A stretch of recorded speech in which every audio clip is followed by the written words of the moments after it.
ആദ്യമായി ഈ പുണ്യഭൂമിയിൽ എത്താൻ സാധിച്ചതിന് അമ്മ മാതാവിനോടും തിരുകുമാരനോടും കോടാനുകൂടി നന്ദി അർപ്പിക്കുന്നു. എൻ്റെ പേര് വർഷ. ഞാൻ കൊല്ലം ജില്ലയിൽ കൊട്ടാരക്കര പട്ടാരിയിൽ നിന്ന് വരുന്നു. ഞാൻ ആദ്യമായിട്ട് കൃപാസനത്തിൽ വന്നത് എൻ്റെ സുഹൃത്ത് വഴിയാണ്.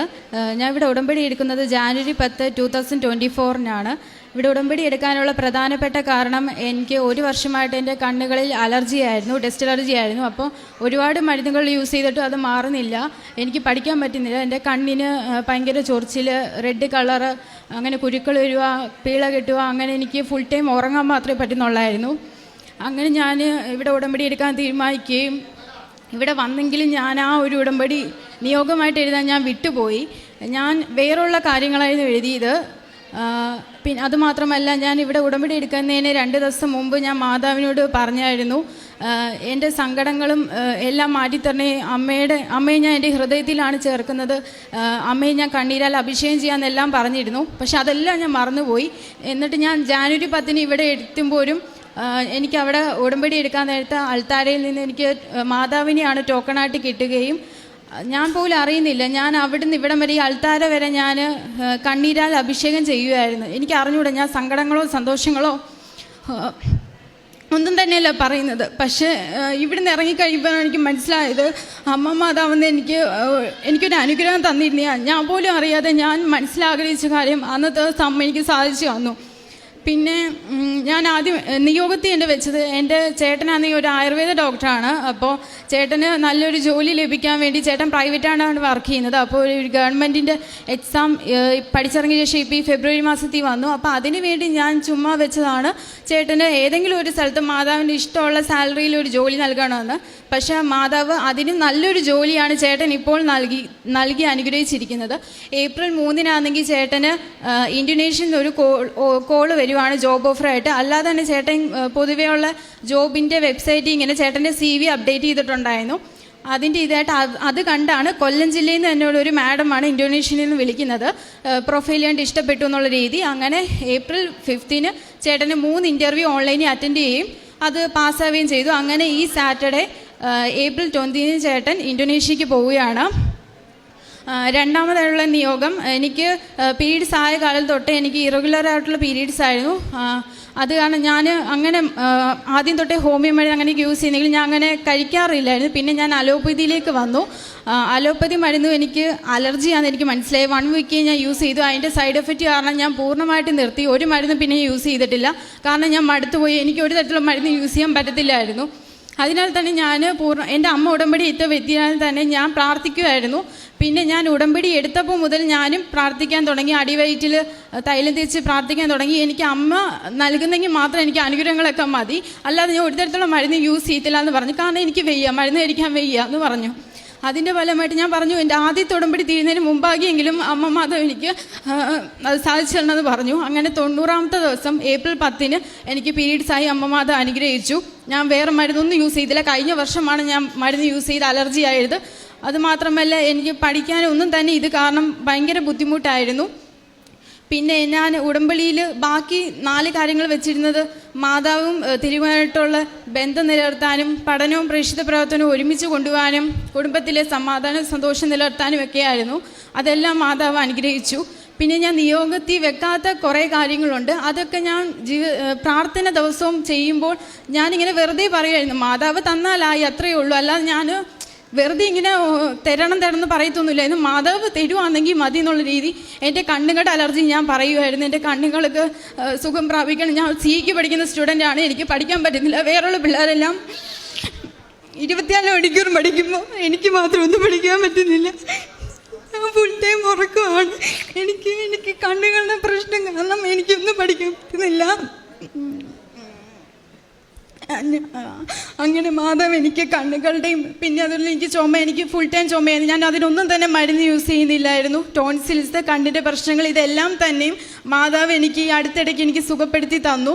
പക്ഷേ ഇതൊന്നും ഞാൻ അറിയുന്നില്ലായിരുന്നു. ഞാൻ അച്ഛൻ്റെ ഒരു ടോക്കിലൂടെ പറയുന്നുണ്ടായിരുന്നു, അച്ഛൻ കണ്ണുകളെ സുഖപ്പെടുത്തുന്ന കാര്യമൊക്കെ. അപ്പം ഞാൻ ആഗ്രഹിച്ചു അത് എൻ്റെതായിരിക്കണമെന്ന്. പക്ഷേ അത് എൻ്റെതൊന്നും അല്ലായിരുന്നു. എങ്കിലും ഞാൻ പിന്നെ അതിനെക്കുറിച്ച് ചിന്തിക്കാതായി.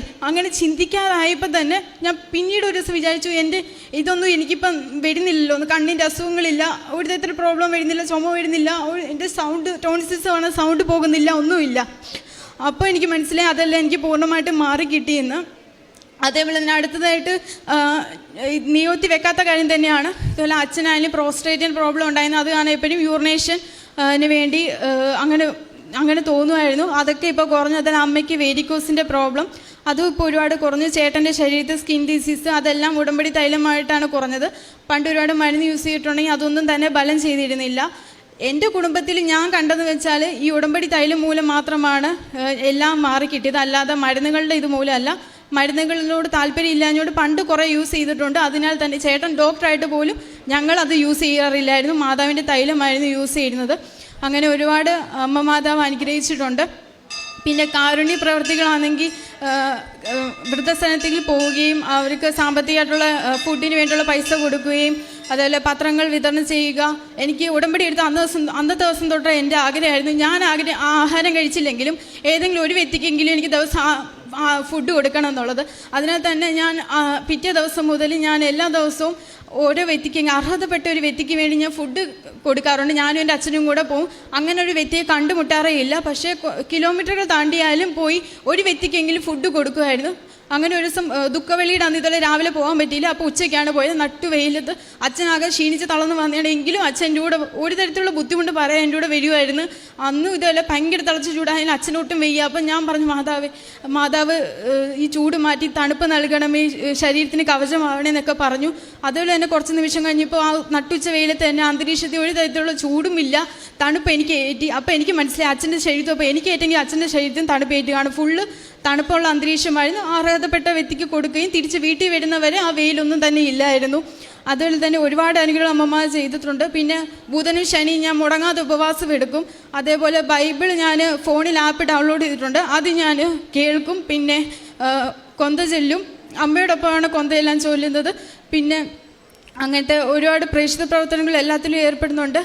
ഇത്രയൊക്കെ അനുഗ്രഹങ്ങൾ സാധിച്ചു തന്ന അമ്മ മാതാവിനും തിരുകുമാരനും എൻ്റെ കുടുംബത്തിൻ്റെയും സ്നേഹം ഞാൻ അർപ്പിക്കുന്നു.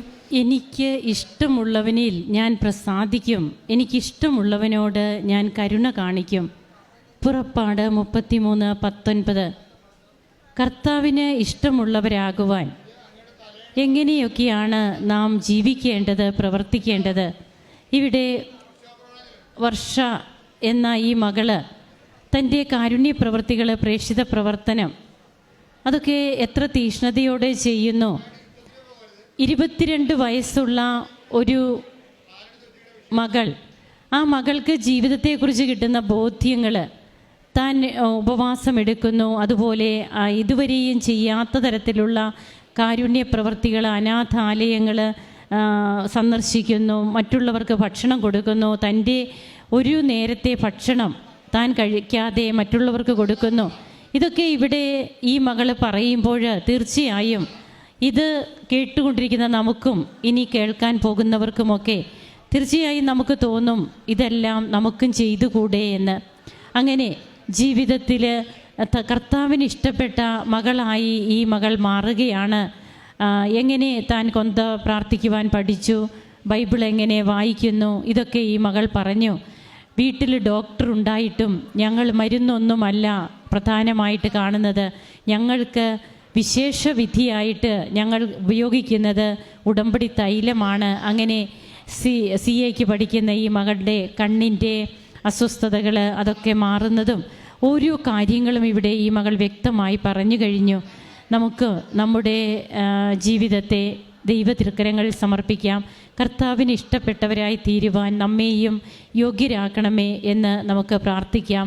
കൃപ നിറഞ്ഞ് സാക്ഷ്യം പറയുവാൻ നമുക്കും ഇടവരട്ടെ. കരങ്ങൾ അടിച്ച് നമുക്ക് ഈശോയ്ക്കും അമ്മയ്ക്കും നന്ദി പറയാം. അത്യപൂർവ ദൈവാനുഭവങ്ങൾ ഇനി നിങ്ങൾക്കും സ്വന്തം. ഈ യൂട്യൂബ് ചാനൽ ഇതുവരെ സബ്സ്ക്രൈബ് ചെയ്തിട്ടില്ലെങ്കിൽ ഇപ്പോൾ തന്നെ സബ്സ്ക്രൈബ് ചെയ്യുക. ഈ വീഡിയോ ഇപ്പോൾ തന്നെ നിങ്ങളുടെ സുഹൃത്തുക്കൾക്ക് ഷെയർ ചെയ്തുകൊണ്ട് കർത്താവിന്റെ പ്രേക്ഷിതരാകുക.